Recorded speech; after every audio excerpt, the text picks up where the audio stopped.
Chapter 3. This chapter is updated by novels.pl. This was an eerie and fearsome magical swamp. Though it was daytime, the thick clouds and fog meant that very little light was able to get through, and thus the world looked quite dreary. The whole world seemed to have a gloomy, earthy yellow tone. After living in such an environment for a long time, even the character of a person would change and become darker. Both men waited until the stone door behind them completely closed up. Then Tony pulled up his hood and said, "I'm going that way." He didn't wait for Grimm's reply, but simply turned around and took a path that led off to the left, which led him onto a narrow and winding trail which was paved with tiny white stones. Grimm waited until Tony's bulky body disappeared into the misty fog, then he pulled up his hood, turned the other way, and took the trail on the right. While walking, he whispered, "Show me the detected data for Tony." In next second, a report about the apprentice adept Tony, done by the biological assistant's chip, was projected into his mind. Grimm's mouth twitched in surprise. With such a physique, why didn't this guy change paths and become a warrior? His strength and physique were twice that of Grimm's. That meant that if he got in a fight with Tony, perhaps it would only take a single punch to knock Grimm out. But as an apprentice adept, Tony had 6 physique, 2 more than Grimm. No matter how hard Grimm worked, this innate advantage would be hard to overcome. Knowing this, Tony was probably planning to follow the path of a body-refining adept by using specific methods to strengthen his body, then using magic spells to assist his close combat ability. Perhaps this was the only path he could choose. Only by staying quite close to the target for a period of time could the chip analyze and acquire such accurate information. It did this by monitoring the target's movement and behavior. No doubt this would allow Grimm to take up a more proactive position when working with other people. It also allowed him to avoid taking unnecessary risks. And this was, undoubtedly, the most important thing to Grimm.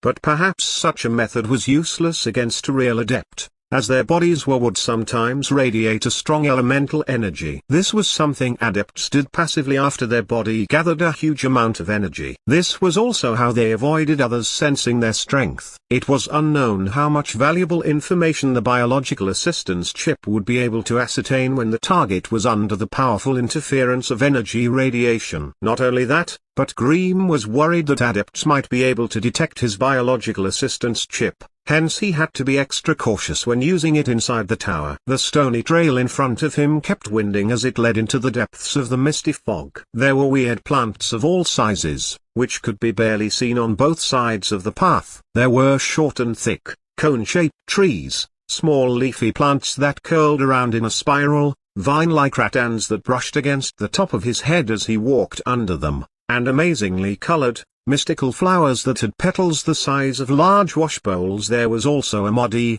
stinky pond. Though all of this made it seem like this was just a normal swamp, Grimm knew very well that he could never take even half a step out from the stony trail. For all those animals and plants, which were able to survive in this magical swamp, were frightening demons who would eat every little bit of the humans they encountered, not even leaving their bones behind. Those plain-looking short trees were actually quite frightening. If a person got close enough to them, their curled-up branch would instantly expand, grabbing and holding the person within its tight clutches. At that moment, the blood-sucking rattans, which were hanging on these trees, would coil up around that person, poking countless sharp thorns into their body, slowly sucking the blood out of their body, drop by drop. After the person's blood was completely dried up, the remaining skin, flesh, and bones would become the best fertilizer for these killer trees. If someone could ever safely dig out the blood-red soil underneath those killer trees, they would certainly discover a huge pile of skeletons, some of which belonged to humans, some of which were animals. Without doing this, there was no evidence of any of the prey these plants had devoured. There were 2 reasons why this tower in the swamp groomed these demonic plants. First, it was to prevent the intrusion from other humans. Second, it was so they could harvest some unique magic materials from the plants. The root of the killer tree and the bloodsac that grew within the body of the blood-sucking rattans were both good tonics. They were a beneficial supplement for adepts who didn't have a good physique. On a regular basis, apprentice adepts had to take the risk of being attacked by demon plants to harvest materials. Therefore, this was a dangerous task. which had a very high death toll. It was probably because they had sensed the smell of blood and flesh from Grimm's body, but the deathly still swamp suddenly seemed to come to life. Consciously, or unconsciously, all those demonic plants started wriggling their bodies, branches, and roots slowly moving toward the stony trail. Grimm pretended he didn't see the movements of these demon plants. He wasn't actually worried about them right now. No matter how crazy or brutal they were, they didn't dare to move onto the simple and plain stony trail under his feet, as if there were something on this road that they feared. Query the database, record, and archive all the magic plants in the surrounding area. Initial data insufficient. Root database was incomplete and unable to match the species activating elemental vision. Reconstructing database. Following with a bunch of warning tones from the chip, the image projecting on his retina started swaying, then it straightened out as a vast amount of data began pouring down like a waterfall in front of his eyes. At the same time, every single object in his sight was highlighted with different colored lights. Elemental vision. Was this a special ability that he got after the chip merged with his current body? The plants were highlighted with a green colored light,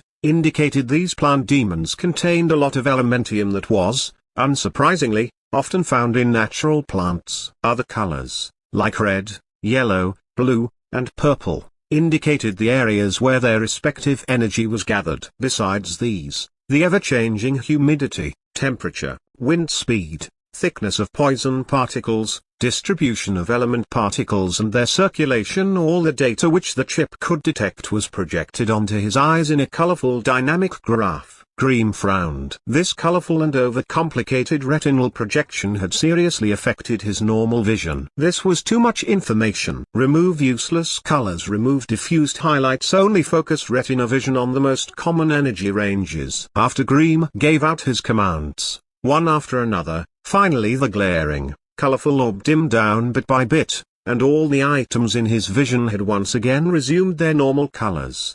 The thick and pale misty fog had now turned into countless lumps, threads, and sheets of slow-moving water elemental particles. They were constrained by a mysterious force, and couldn't spread out, but were forced to cover this magic swamp month after month, year after year. Grimm stopped moving and stood straight. Hiding under the shadow of his hood was a pair of brightly flashing eyes, staring out at the demon plants beside the trail without blinking. With the help of his brand new vision, the true color of these plants hiding under the disguise of the swamp had finally been revealed. Underneath the wrinkling and withered tree skin, was an army of eerie-looking ghost faces that were tightly squeezed together. All of them were the souls trapped by the killer trees. Also, Grimm could see a green-colored energy illumination on the needle-like prickles on the edges of the killer tree's branches. This energy should indicate the presence of the paralytic poison that the killer tree used to sedate its prey. As for the blood-sucking rat hands, which hung from the killer tree,